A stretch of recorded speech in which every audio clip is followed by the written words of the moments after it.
Hello friends, आज मैं आपके साथ शेयर कर रही हूँ क्लास 10th का ये चैप्टर 5 है एपी, उसका क्वेश्चन है और ये सीबीएसई में आ चुका है 2020 में। सीबीएसई में 2020 में ये आ चुका है। ठीक है, देखो क्या दे रखा है क्वेश्चन में। इसकी ना आपको प्लेलिस्ट मिल जाएगी। मैंने सारे पीवाईक्यू एक साथ एक एक चैप्टर के करते जा रहे हैं। Show that the sum of all terms of an AP whose first term is a, the second term is b and the last term is c is equal to. ठीक है, ये इसके इक्वल दे रखा है। तो सबसे पहले जो उसने हमें दे रखा है वो लिख लेते हैं। तो फर्स्ट जो हमारी टर्म है, फर्स्ट टर्म को हम मान लेते हैं ए, वो उसने हमें कितना दे दिया ए। और सेकंड जो टर्म है वो उसने हमें कितना दे दिया, सेकंड टर्म उसने हमें दे दी बी। ठीक है, और जो हमारी लास्ट टर्म है उसने लिखा है यहाँ पे लास्ट टर्म, इसको भी लिख देते हैं। लास्ट टर्म क्या दे रखा है, सी। ठीक है, अब देखो अगर हमें कॉमन डिफरेंस निकालना है तो कॉमन डिफरेंस को हम किससे डिनोट करते हैं, कॉमन डिफरेंस को हम दिखाते हैं डी से।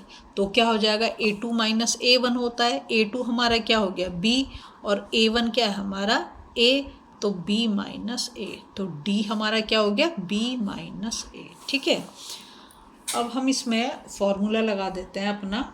लास्ट टर्म तो हमने बता दिया, लास्ट टर्म हमारा l होता है, इसको हम c से रिप्रेजेंट कर रहे हैं।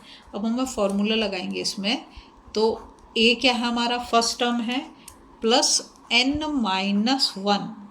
ठीक है, common difference is equal to C. C हमारा क्या है, लास्ट टर्म। ठीक है, तो यहाँ पर हम इसे करते हैं तो a जो है ये हमें फर्स्ट टर्म, तो इसको हमें स्मॉल a दे रखा है क्वेश्चन के अंदर। और n माइनस 1 ये तो हमें पता नहीं कितनी टर्म है। और d जो अभी हमने निकाला है उसको भी लगा सकते हैं, और अभी फ़िलहाल मैं इसको ऐसे ही लगा रही हूँ क्योंकि इसमें यहाँ पे मैंने लगाया है।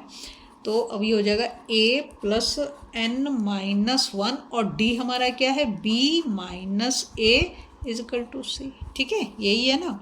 अब हम इसको थोड़ा सा रीअरेंज कर देते हैं। तो रीअरेंज कैसे करेंगे हम, रीअरेंज हम इसे ऐसे कर देते हैं, b माइनस a को मैं इधर लेके आती हूँ और n माइनस 1 को मैं उधर लेके जाती हूँ, इज इक्वल टू, इससे कोई फ़र्क नहीं पड़ रहा c, और इस a को इधर ले जाऊँगी तो साइड चेंज, तो साइन चेंज ये हो जाएगा माइनस a।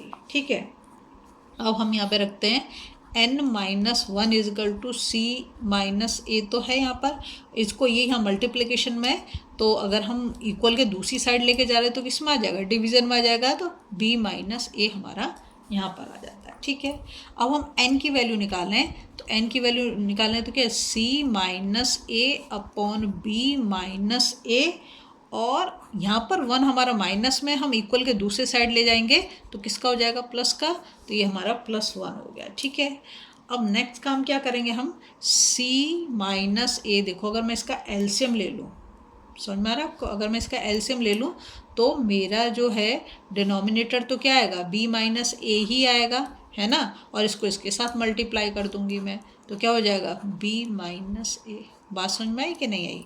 इसका हमने एलसीएम ले लिया b माइनस ए का, इसके नीचे 1 लगा दो, कोई फ़र्क नहीं पड़ रहा। तो c माइनस ए तो अपनी जगह पे रहेगा, और इसको इसके साथ मल्टीप्लाई कर देंगे तो क्या आ जाएगा, b माइनस ए। ठीक है, वही काम मैंने करा है। अब ये हमारा किसके बराबर, n के बराबर। तो n इज इक्वल टू क्या हो गया, b हमारा पॉजिटिव और c हमारा पॉजिटिव, तो दोनों पॉजिटिव को मैं एक साथ ले आती हूँ, b प्लस सी, और ये हमारा माइनस है और माइनस है, दोनों को हम ऐड कर देंगे, लेकिन साइन हमारा माइनस का रहेगा, अपॉन b माइनस ए। ठीक है, नेक्स्ट काम क्या करेंगे हम, सम के लिए फॉर्मूला क्या है, ny2 और a प्लस l क्या हमारा लास्ट टर्म है और a हमारी फर्स्ट टर्म है। ठीक है, क्योंकि लास्ट टर्म उसने हमें दे रखा है। ny2, n की वैल्यू तो हमने यहाँ पर निकाल दी, तो इस वैल्यू को मैं यहाँ पर लगा देती हूँ। बात समझ में आ रही है। तो पहले मैं इसको लिख देती हूँ, b plus C minus 2a upon b minus A, और देखो यहाँ पे n/2 है तो नीचे 2 भी आएगा, इसको मैं ब्रैकेट में डाल के यहाँ पर 2 लगा देती हूँ। ठीक है, इसको भी हम ब्रैकेट में डाल देते हैं। अब आता है लास्ट टर्म हमारा क्या है और फर्स्ट टर्म। तो फर्स्ट टर्म तो हमारा a है, स्मॉल a, और लास्ट टर्म हमारा क्या है, l हमने यहाँ पे निकाला था, तो वो हो जाएगा हमारा a प्लस सी। ठीक है, लास्ट टर्म तो दे रखा उसने हमें c, तो a प्लस सी, इसको हमने ब्रैकेट में डाल दिया। अब जब हम इसे सॉल्व करेंगे तो क्या हो जाएगा, ये हो जाएगा हमारा a plus c b plus C minus 2a upon 2b minus a। देखो यही तो इसने यहाँ पे दे रखा है, आप यहाँ देख लो, a plus c b plus C minus 2a upon 2b है, तो ये हमारा क्या हो गया, हैंस प्रूफ। ठीक है, अगर आपको वीडियो पसंद आ रही है प्लीज़ लाइक शेयर सब्सक्राइब करें, और इसकी प्लेलिस्ट आपको दी गई है तो आप वहाँ से भी चेक कर सकते हैं, सब PYQ मिलेंगे आपको।